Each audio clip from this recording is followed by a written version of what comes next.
Hey there gamers, DreamcastGuy here, and today we're talking about the Naughty Dog controversies, because yes, that is plural. In the last 72 hours, they've managed to have two big, gigantic mess-ups that have pissed off fans, gamers, people feel very much spit upon or being condescended to, and I want to talk about it because I feel like the best way to sum up both of these controversies is disrespectful. And I want to explain why I've decided to use that word and why I feel like this whole thing, it's probably going to get worse. But let's begin.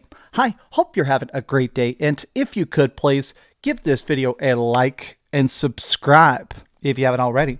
I hope you guys had a very good Christmas. By the way, check it out. I got this sweet Silent Hill shirt. At the end of the video, I'll show you a very cute Christmas gift I got from my girlfriend that I love a lot. But let's begin with controversy number one. So this is the lead star of Intergalactic, the next big Naughty Dog game, and what is clearly supposed to be honestly, the next giant budget, ridiculous AAA game by PlayStation, right?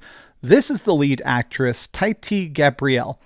Now, this character, I feel like this game's reveal has been just obsessively negative. I feel like the trailer is being downvote bombed on the Naughty Dog YouTube channel, on the IGN re-upload, and even the PlayStation YouTube channel. People did not like this trailer. It does feel like people don't like the vibe. People feel like the character itself seems too aloof.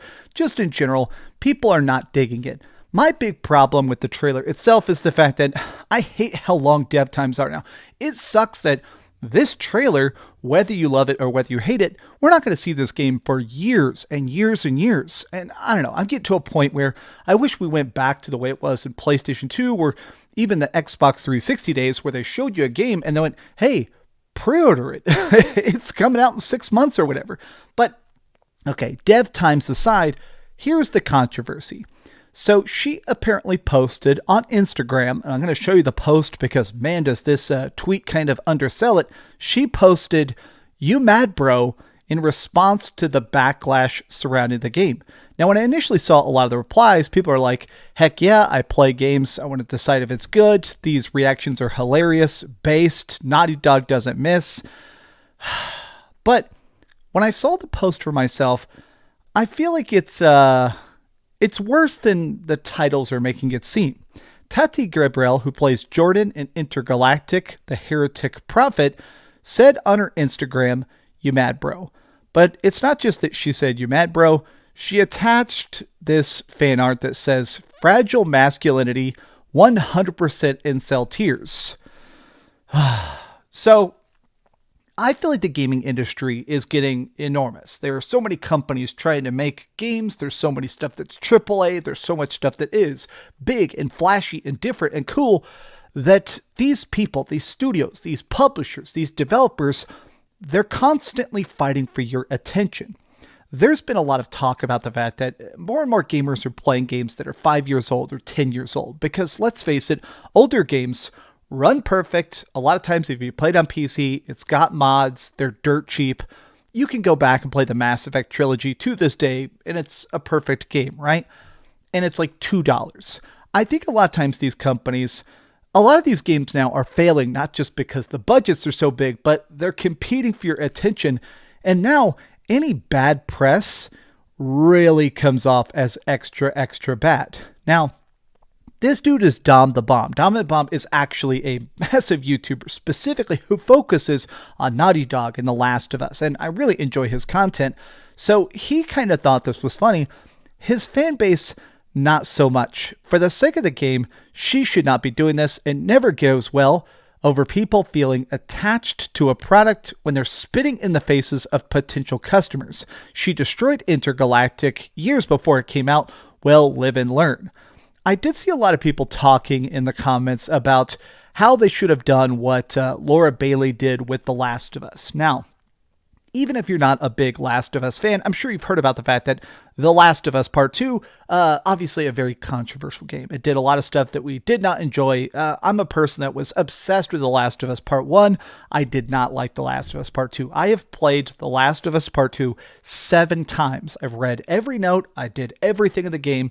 I want to like The Last of Us Part 2, but in my opinion, the story is awful. It is legitimately bad. But Going into it, going from that game to this game, Laura Bailey, she decided to ignore a lot of the backlash. She's a major character in the game, and she basically was like, okay, I'm not going to convince you to automatically love The Last of Us. Just let the art stand on its own. And a lot of people in Dom's own comments were basically talking about that. They should have taken the Laura Bailey direction.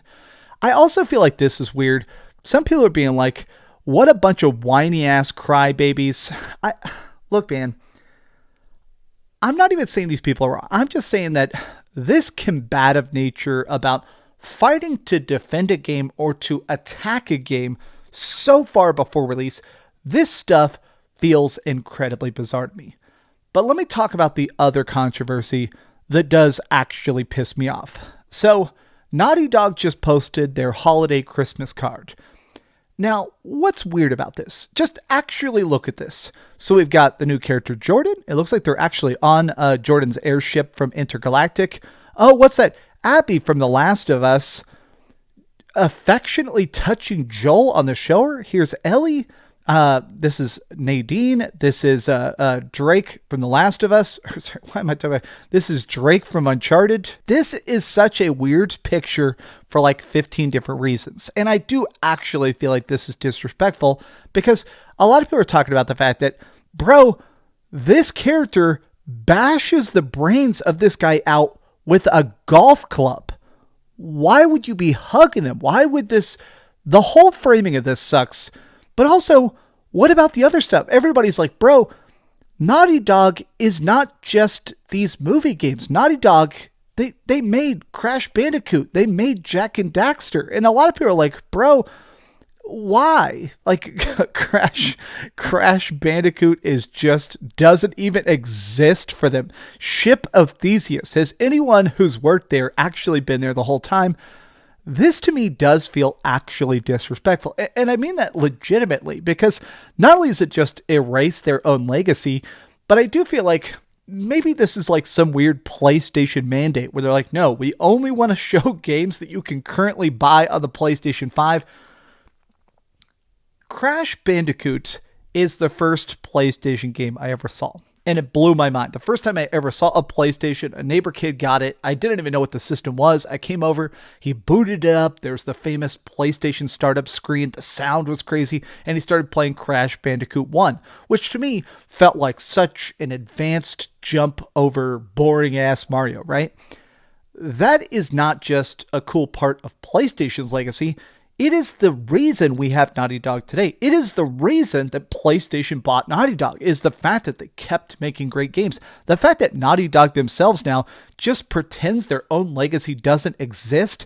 Stuff like this, it feels like the Fortnite-ification of media. Now, that's not a term I've come up with. I've heard other people use it before, but we're at this point now where companies don't actually care about the lore, the impact, the universes.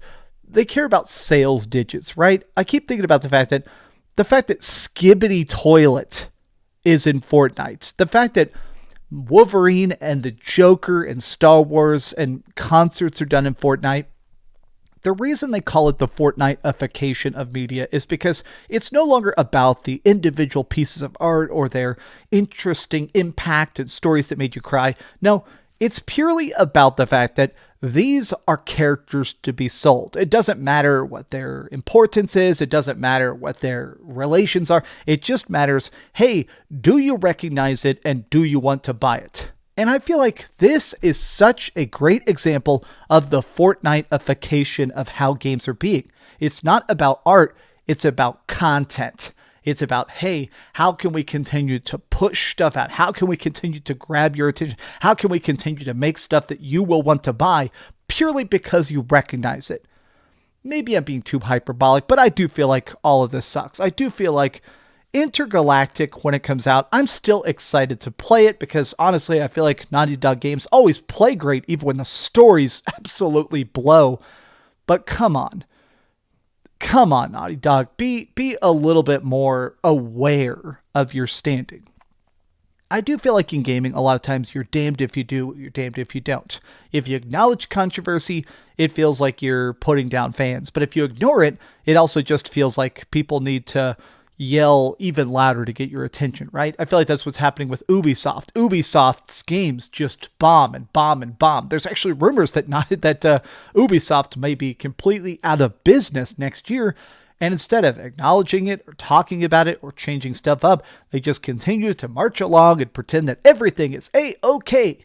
And I just don't think that's working anymore. But these have just been my off-the-cuff thoughts. What do you guys think about Naughty Dog? What do you think about the current state of PlayStation? And how do you feel about Intergalactic? Please give the video a like, subscribe if you haven't already, and please keep dreaming. Okay, I'm going to show you the Christmas gift I got from my girlfriend that I think is very funny. So I travel for work occasionally. I fly around to play games, demos, that kind of stuff. But when I do it, I like to have very eye-catching stuff so I don't accidentally leave stuff in a hotel room. I like to make it where when I'm about to leave the hotel room, I can just like scan my eyes and see if there's anything I left behind. A phone charger, or specifically, I always bring my Game Boy. I bring my analog pocket everywhere. I love my analog pocket. It's got pretty much every Pokemon, a bunch of hacked Pokemon games, all sorts of good stuff. So I like to get really tacky stuff so that I can make sure that I spot it when I'm leaving the room. Look how cute this is. Look at that. Thank you, baby. This is exactly what I will never, ever forget to grab this on the way out of the hotel room because it's definitely very, very eye-catching. Thanks so much for watching that video. If you want to see something else, you can always click this link to see what I put up last, or, subscribe and see what's coming up next. Also, I promise that whatever I do, it'll try not to suck.